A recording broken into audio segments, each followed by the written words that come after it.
Hi guys, and welcome back from Carly at the Herbathicary, and today is our first sewing video. It's the end of March 2020, and thanks to COVID-19 we're all enjoying the first days of spring locked indoors. So if you've got some material and a sewing machine, today we will be making masks to donate to the NHS staff. Now, these masks are not sterile, and even the tightest weave won't keep the germs out, but it does have a pocket for replaceable filters. So, as with all projects, we will start with our pattern. I found some handy lined wrapping paper. Now, the measurement you want is to cover from ear to ear, plus a seam allowance at the end. So for me, that was 25. That's 22 centimeters from ear to ear, and then I added 1.5 centimeters on either side. And then for length, you want either one long 40 centimeter length, or if you don't have that, 2 at 22 centimeters will be fine as well. You'll just add another sew at the bottom. Now for fabric, you want the strongest fabric you can find. I finally found a use for this Laura Ashley. Best way to tell is if you hold it up, you don't want to be able to see through it. So once you've got your pattern and you've got your fabric, pin and cut it out. Now let's just go over to the ironing board, and we want to give it a real good press down. Make sure you've got all your edges flat, because we're going to iron in our little seams at the top for our pockets. So on each of those shorter ends, you want to fold. I fold 0.5 centimeter and then another 0.5 centimeter over, and give that a good press. And then flip it round and do the same on the other short edge. We now want to create the pocket for the filter to go in. So turning your material right side to right side, you want to fold over about 2 centimeters on one side and iron that down. And then we're going to fold over the other side to make like an envelope or the pocket for our filter to go in. So press that down, and then we'll go over to the sewing machine and do all these edges. Now I'll spare you all the pain of watching me battle getting my really old sewing machine that really needs a service ready, but we are just going to do a straight stitch along those 2 hems we made on the short sides. And then turning our fabric right sides together again, we're going to remake the envelope that we made before.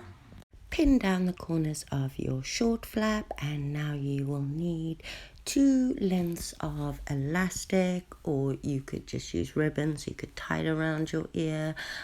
Mine were 15 centimeters each. So just where that flap will be sewn is where I pin my first bit, and then down by the fold over, I will do it about 1.5 centimeters away from the fold.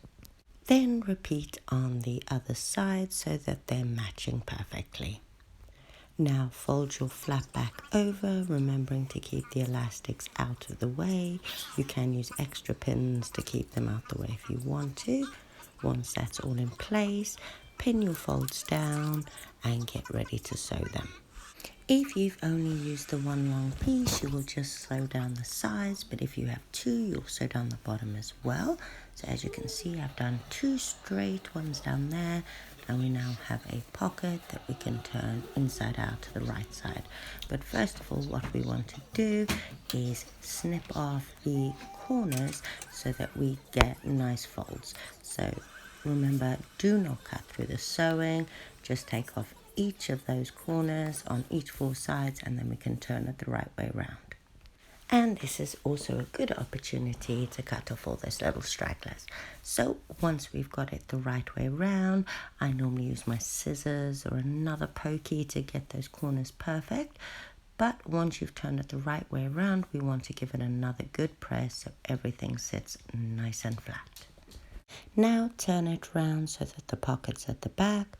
I find folding it in half and then in quarters helps you make your pleats at the end. However, this isn't really necessary. So in half, give it a good press. It's really, really stiff cotton, and now it's double layered. Then fold in your quarter sections. Turn it with the pocket on the back and then put in your pleats.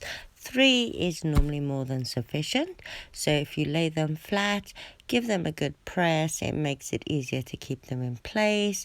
Then pin them down, and remember to go from the top, so top here, down the bottom to make sure that the pleats lie flat and don't get stuck under your sewing machine foot. So that's going from the top of the pocket side down towards the end, so from this bit to this bit, and I do advise that you use a stronger stitch at this point, like a zigzag or something, and go back and forth over the elastics to make sure that they don't pull out. Thank you guys for joining in, and I hope that you try this and donate it to someone who needs it in this hard time. Thank you for coming back.